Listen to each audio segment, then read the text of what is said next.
Hello વિદ્યાર્થીઓ, welcome to Aryan classes. સ્વાગત છે તમારા બધાનું આપણી આ દુનિયામાં, આર્યન ક્લાસીસની દુનિયામાં અને ધોરણ 12 તત્વજ્ઞાનની દુનિયામાં. ચેપ્ટર 3 આપણે ભણી રહ્યા છીએ, અનુમાનના નિયમો. અને અનુમાનના નિયમોમાં મનોવેદના 3.1 આપણે ભણી રહ્યા છીએ. એનો પ્રશ્ન નંબર 4 અને એના 40 દાખલા. અને આ 40 દાખલામાં આજે આપણે દાખલા નંબર 14 ઉપર આવ્યા છીએ. આ દાખલો મોસ્ટ આઈએમપી છે, પરીક્ષામાં પૂછાઈ ગયેલો છે, આપણે તૈયાર કરી લેવાનો છે. ઓકે, આમાં આપણે આને બિલકુલ ઓપ્શનમાં કાઢવાનો નથી. બીજું, મારો એક અનુભવ છે તો કે શું તત્વજ્ઞાનની અંદર આ ચેપ્ટરમાં જો તમને તકલીફ પડતી હોય ને તો તમે દાખલાને વારંવાર ગણો.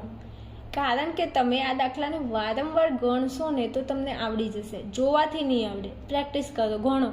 2 વખત દાખલો ગણો, 3 વખત ગણો, 4થી વખત આવડી જશે.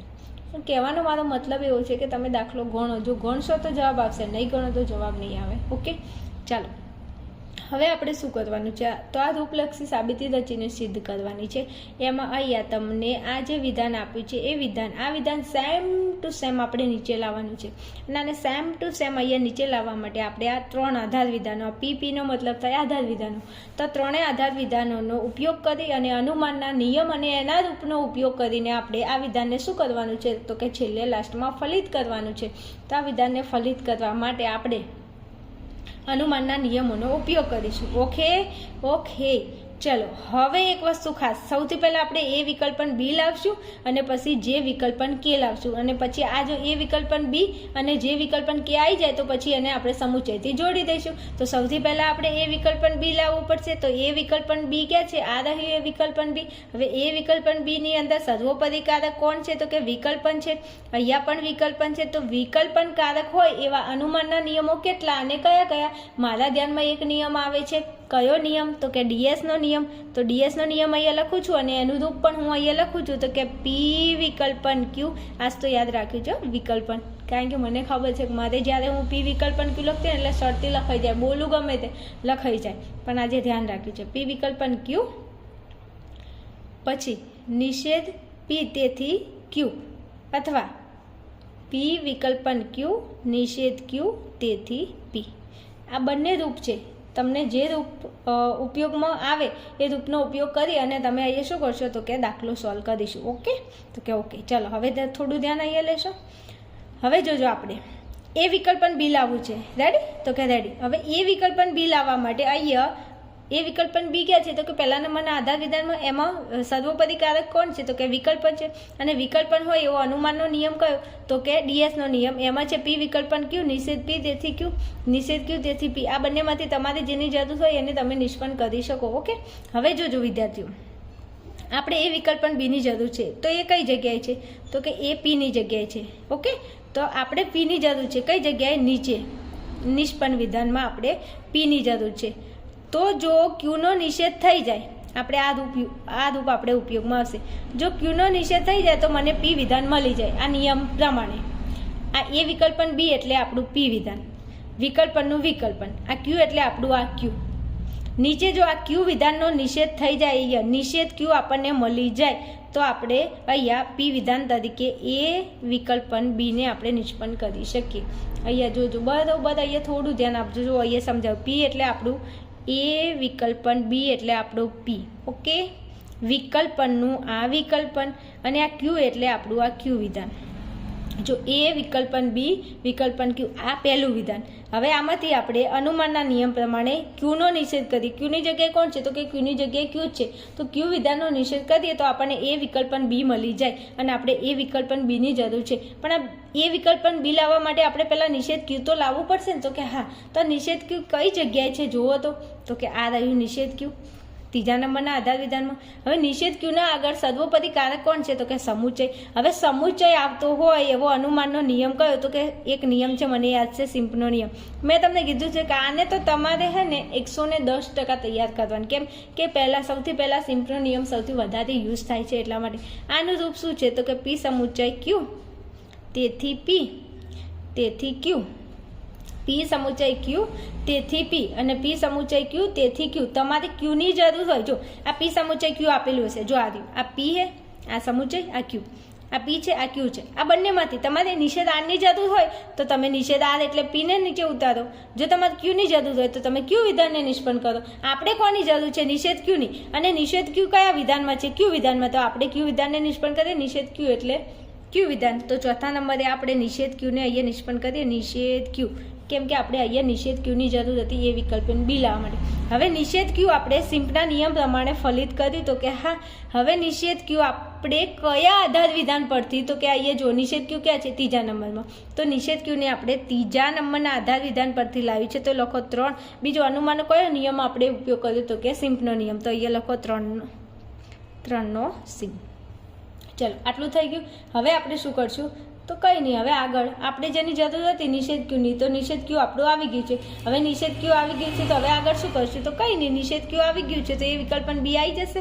કેવી રીતે આવશે? તો અનુમાનના નિયમના આધારે. જો ડીએસના નિયમના આધારે આ પહેલું નંબરનું આધાર વિધાન છે, એમાં એ વિકલ્પન બી એટલે આપણો આ પી, વિકલ્પનનું આ વિકલ્પન, આ ક્યુ એટલે આપણું ક્યુ. હવે નિષેધ ક્યુ એટલે ક્યુનો નિષેધ છે, આદિ ક્યુનો નિષેધ. તો પી વિધાનમાં આ પી વિધાન એ વિકલ્પન બી નીચે ઉતરશે. તો કે હા, જેની આપણે જરૂર હતી. તો એ વિકલ્પન બી લાઈવ. હા, ક્યાંથી? પહેલા નંબરના આધાર વિધાન પરથી, ચોથા નંબરના આધાર વિધાન પરથી. નિયમ કયો લગાડ્યો? તો કે ડીએસનો નિયમ. ખબર પડતી હોય તો કોમેન્ટની અંદર જરા જણાવજો. હા, તમે ભણાવો છો, કમ્પ્લેટ ખબર પડે છે. ચલો, એ વિકલ્પન બી આવી ગયું, જેની આપણે જરૂર હતી. એ વિકલ્પન બી આવી ગયું. હવે આપણે જે વિકલ્પન કેને લાવવાનું છે, લાવશું? તો કે હા, ડેફિનેટલી લાવશું. હવે જે વિકલ્પન કે ક્યાં છે? તો કે આ રહી. જો જે વિકલ્પન કે છે ને, તો કે હા. હવે આ જે વિકલ્પન કે છે એની આગળ કારક કયું છે? તો કે વિકલ્પન છે. તો વિકલ્પન કારક હોય એવો અનુમાનનો કયો નિયમ? તો કે આ રહ્યો ડીએસનો નિયમ, જે મેં લખેલું જ છે. ઓકે, તો કે ઓકે. હમણાં આપણે જેમ એ વિકલ્પન બીને લાવ્યું ને, અહીંયા એ વિકલ્પન બીને લાવ્યું ને જેમ, એવી જ રીતે આપણે જે વિકલ્પન કેને લાવીશું અને ડીએસના નિયમનો જ ઉપયોગ કરીશું. ઓકે, હવે જોજો, હું અહીંયા ફરી લખું છું, થોડું ધ્યાન લેજો. આપણે જે વિકલ્પન કે, વિકલ્પન આર, આ રૂપ પ્રમાણે લખું છું, આ રૂપ પ્રમાણે. હવે અહીંયા આપણે ડીએસનો નિયમ યુઝ કરીએ તો નિષેધ આર હોય તો આપણું જે વિકલ્પન કે, અહીંયા આપણે આને ફલિત કરી શકીએ. તો આ વિધાન આપણે જે વિકલ્પન કે જોવે છે, જે વિકલ્પન કેને આપણે લાવવું છે, પણ એના પહેલાં આપણે નિષેધ આરને લાવવું પડશે. તો નિષેધ આર આપણે લાવશું. નિષેધ આર છે કઈ જગ્યાએ? જો આપણે આરને કેમ લાવવું પડશે? કારણ કે અહીંયા ક્યુ વિધાન તરીકે આપણું આર છે, એટલા માટે. હવે અહીંયા આપણે સૌથી પહેલાં નિષેધ આરને લાવીશું. તો છઠ્ઠા નંબરે હું લખું, અહીંયા સમુચ્ચય છે. સમુચ્ચય એટલે સિમ્પનો નિયમ. અને સિમ્પના નિયમ પ્રમાણે તમે પી વિધાનને નિષ્પન્ન કરી શકો અને ક્યુ વિધાનને. આપણે જરૂર હતી આગળ ક્યુની જરૂર હતી, ક્યુને લાવ્યું. હવે આપણે કોની જરૂર છે? પીની જરૂર છે. તો પીની જગ્યાએ કયું વિધાન છે? નિષેધ આર. તો આપણે નિષેધ આરને અહીંયા નિષ્પન્ન કરીશું.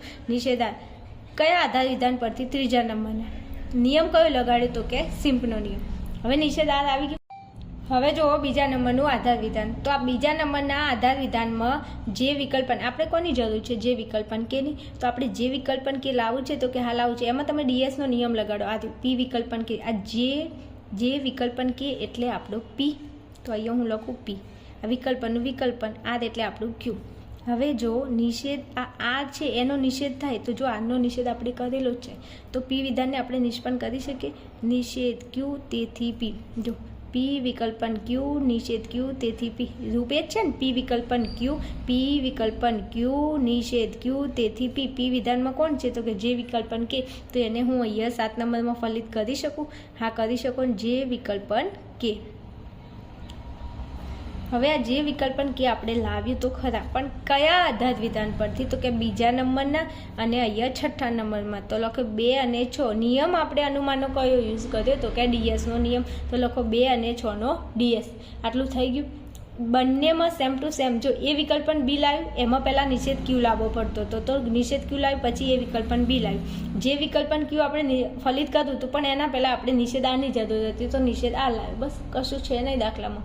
હવે જો એ વિકલ્પન બી આવી ગયું, જે વિકલ્પન કે આવી ગયું, તો બંનેને તમે કોનાથી જોડશો? સમુચ્ચયથી. તો એ વિકલ્પન બી ક્યાં છે? તો કે આ રહ્યું 5મા નંબરે.